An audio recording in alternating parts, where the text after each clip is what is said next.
Mainit na balita, sisimulan na ang Phase 1 ng EDSA Rehabilitation sa bisperas ng Pasko, December 24. Dagdag na detalye tayo sa ulat on the spot ni Joseph Morong. Joseph! Rafi, isasabay ng DPWH, MMDA at Department of Transportation ng EDSA Rehabilitation sa exodus ng mga tao palabas ng Metro Manila ngayong Kapaskuhan. Inanunsyo ng mga ahensya na magsisimula nga yung first phase ng EDSA Rehabilitation sa December 24 na tatagal hanggang January 5. Ganito yung mangyayari dyan, Rafi. December 24 ng 11 p.m. magsisimula na yung reblocking o pagpapalit ng mga basag na bahagi ng EDSA mula Roxas hanggang Orense. Maynila yan hanggang sa may Makati. No? 24 oras na yan na tuloy-tuloy na gawaan ng mga sira sa north at southbound lane ng EDSA. Lane by lane ang gagawing pagkumpuni pero hindi na raw kailangang isara ang malaking bahagi ng EDSA, hindi tulad nung nasa unang plano. Hanggang January 5 ng alas 4 ng madaling araw yung sistema na yan. Sa January 5 naman, pagbalik ng mga taong nagbakasyon galing sa Pasko ay gabi na lamang hanggang madaling araw yung magiging trabaho. Ang magiging abala na lamang sa publiko ay yung mula alas 10 ng gabi hanggang alas 4 ng madaling araw. Pagtuntong ng alas 4 ng umaga, tigil muna ang trabaho para buksan ang mga kinukumpining bahagi sa publiko simula naman alas 5 ng umaga. Yung sistema na ganyan ay hanggang May 31 na. Ayon kay MMDA Chairman Romando Artes, wala nang babaguhin sa number coding scheme. Wala na rin yung pagdadivert ng flow ng traffic sa EDSA sa Skyway at hindi na kailangan maglibre ng toll sa Skyway. Sa nakita nating mapa ng EDSA, ang pinakamaraming dapat kumpunihin ay dun sa bahagi ng Roxas hanggang Taft sa Maynila. Kaya asahan na doon yung magiging maraming aktibidad. Doon naman sa ibang bahagi ng EDSA ay mga konti-konti na lang traffic compared dun sa pinaka-apektadong lugar na mula sa Roxas hanggang sa Taft. Narito naman ang pahayag ni DPWH Secretary Vince Dizon at MMDA Chairman Romando Artes. Kasi nga minimal ang gagamit sa EDSA, kaya magte-take advantage tayo, nabubuhos na tayo, lalo na yung malalaking trabaho sa reblocking. Ang 5 a.m., yun ang usapan namin ni Sec Ben, si Sec Banoy, by 5 a.m., passable yung karsada. Na-demobilize na lahat ng heavy equipment, malinis yung lugar, madadaanan ng maayos ng ating mga kababayan. So very minimal disruption ito, so, both sa commuters at sa motorists. Rafi, dun sa mga nakadepende dito sa EDSA Bus Carousel, wala kayong dapat ipag-alala. Dahil sa Department of Transportation ay hindi yan tatanggalin. Ang mangyayari na lamang ay ililipat pansamantala yung bus lane or yung carousel kung halimbawa kukumpunihin na yung lane na yon. Iaangat lang siya ng konti pag kailangan ng i-fix o kumpunihin yung lane na dinadaanan nito. Rafi. Joseph, kapag ililipat ng lane yung EDSA busway dahil gagawin yung mismong busway, magiging dedicated lane pa rin ba sa mga bus yung temporary lane nila o mixed use na yon kasama yung iba pang mga sasakyan? Yes. Iaangat lang sila. So kasi pag nakita naman natin, Rafi, yung halimbawa, yung i-fix, parang siguro, kung halimbawa ang kailangang i-fix ay isang dipa, iaangat lang dun sa bahagi na yon. So kumbaga kakain ng konti, doon sa regular na traffic. So hindi siya magiging ganun kaabala. So kumbaga, may konti lang diversion, aangat ng konti, babalik doon sa lane, sa dedicated lane niya, yung EDSA Bus Carousel, Rafi. At nabanggit mo, may nakita kang mapa. Joseph, makikita ba yan ng publiko sa website ng DOTR o ng MMDA? We will ask kasi nakita yun natin sa isang source at kasi meron kasi doon halimbawa yung sa may Roxas, no, may mga bahagi na hindi naman kasi tuloy-tuloy yung lane na i-fix. May bahaging ito, tapos may patse-patse. Ang gusto ng MMDA kasi, yes, MMDA, ay lane by lane yung gagawin. Ang proposal ng DPWH, sabay-sabay yung area na yon. So, i-resolve muna ng MMDA at ng DOTR na kung lane by lane yung gagawin o isang buhos dun sa area na yon. But to your question na yung bahagi na kailangan kumpunihin, I think the public should also know nga kung saan itong mga area nito para kung halimbawa magdadrive ka, medyo maiwasan mo ng konti yung area na yon. But to repeat lang, ang nakita natin na malala talaga na kailangan kumpunihin ay yung Rojas hanggang Taft. So kung lagi nyo dinadaanan yon, prepare for mga traffic. Pero tuwing gabi na lang yon, mga 10 to 4.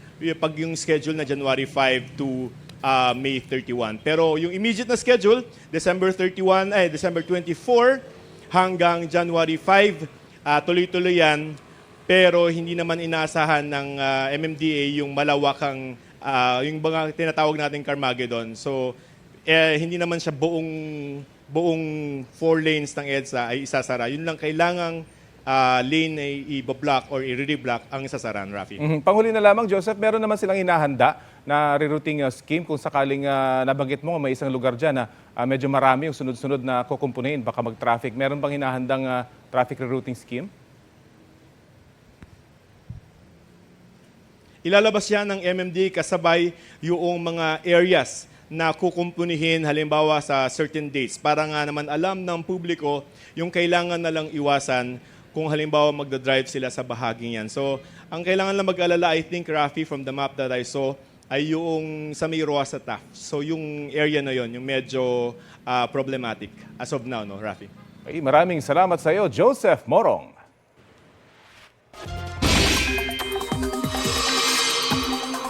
Nagka-landslide sa Viga, Catanduanes. Naapektuhan ng pagbuho ng lupa ang isang bahagi ng National Road sa Barangay Sagrada, kasunod ng pag-ulan doon. Walang nasaktan o nasirang bahay sa insidente. Ayon sa Pag-asa, ang ulan sa Catanduanes ay epekto ng easterlies. Kahit walang bagyo o low pressure area, maraming lugar muli ang uulanin sa mga susunod na oras. Posible ang heavy to intense rain sa ilang bahagi ng Northern Luzon, Palawan at Mindanao, base sa rainfall forecast ng Metro Weather. Pinaalerto ang ating mga kapuso mula sa banta ng baha o landslide. Posible rin ang ulan sa ilang panig ng Metro Manila. Ayon sa Pag-asa, shear line ang magpapaulan ngayon sa Cagayan, Isabela, Quirino, Nueva Vizcaya, Aurora at sa Quezon Province. Hanging amihan sa iba pang bahagi ng Northern at Central Luzon kasama na ang NCR. Easterlies ang umiiral naman sa Bicol, Caraga Region, Northern Samar, Eastern Samar at Southern Leyte. Nagbabalik namang muli ang Intertropical Convergence Zone o ITCZ sa iba pang panig ng Mindanao.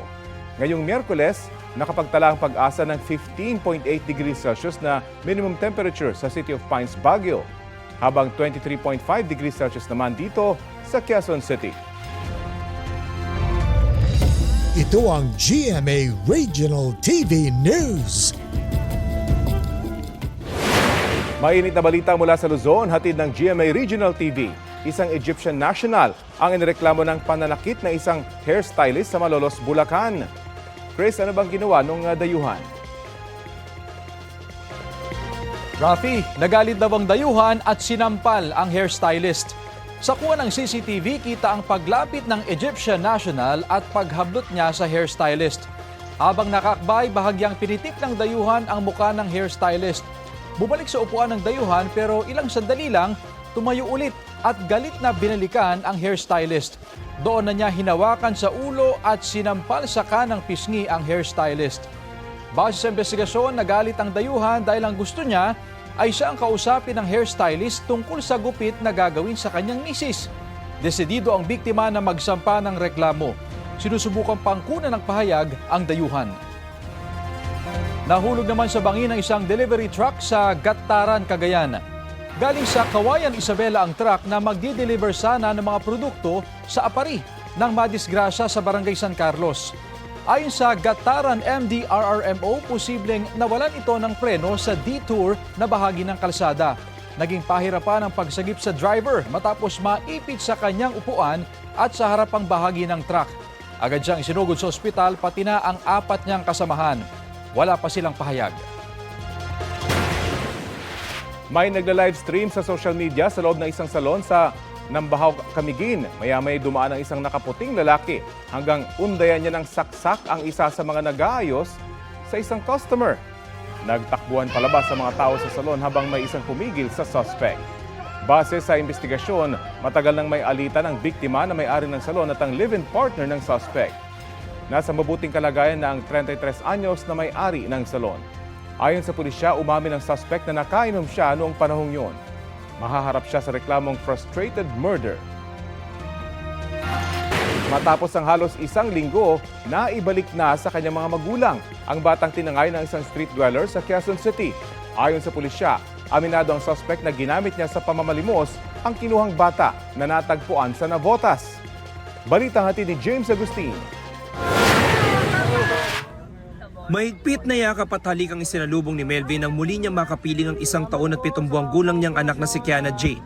Matapos ang halos 6 na araw na paghahanap, natunto ng bata sa Navotas City kagabi sa pangangalaga ng mga nagmalasakit sa kanya.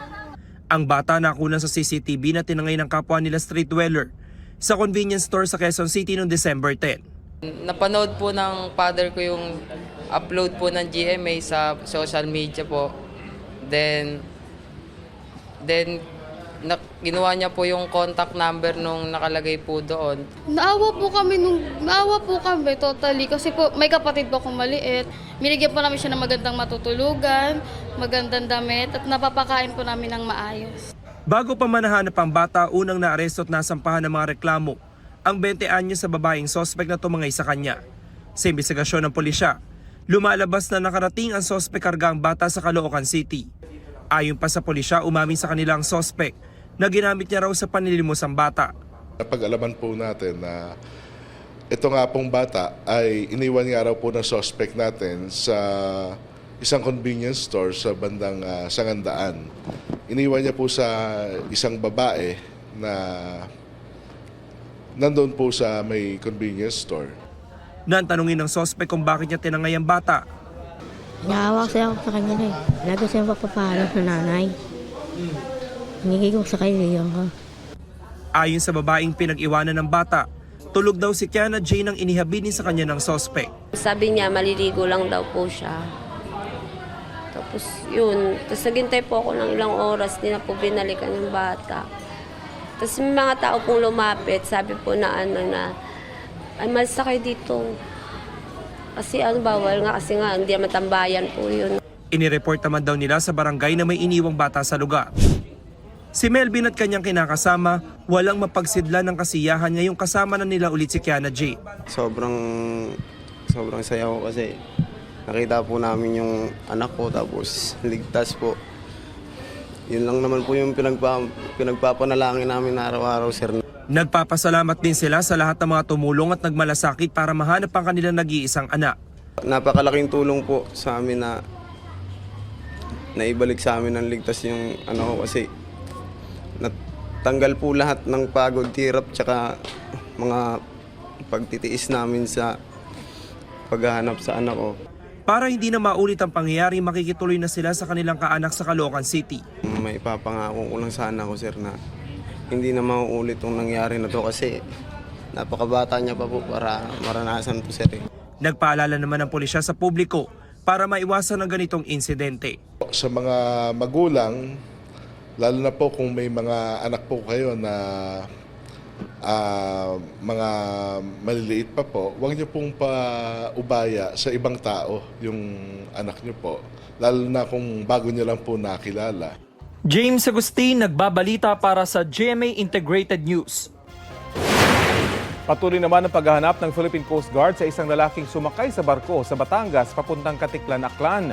December 13 umalis ang barko at dapat kinabukasan, December 14 ang dating sa Katiklan ni Danilo Villaluz, sabi ng anak niyang si Diana sa GMA Integrated News.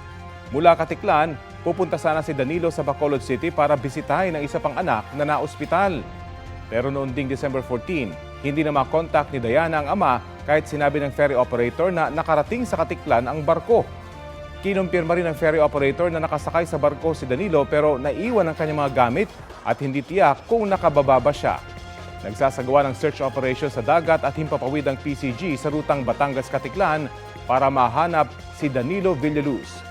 Nagpapatulong din ng PCG sa mga kalapit na komunidad at mga mangingisda. Sa isa pang Facebook post ni Diana, sinabi niyang hindi nakita ang kanyang ama sa CCTV sa Pantalan. Sinusuri pa raw ang CCTV sa barko.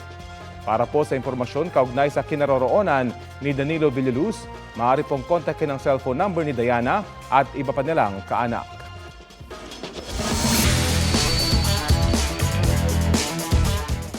Dalawamputsyam na ang gintong medalya ng Pilipinas sa 33rd Southeast Asian Games. Kasama riyan ang gold medal ni EJ Obiena.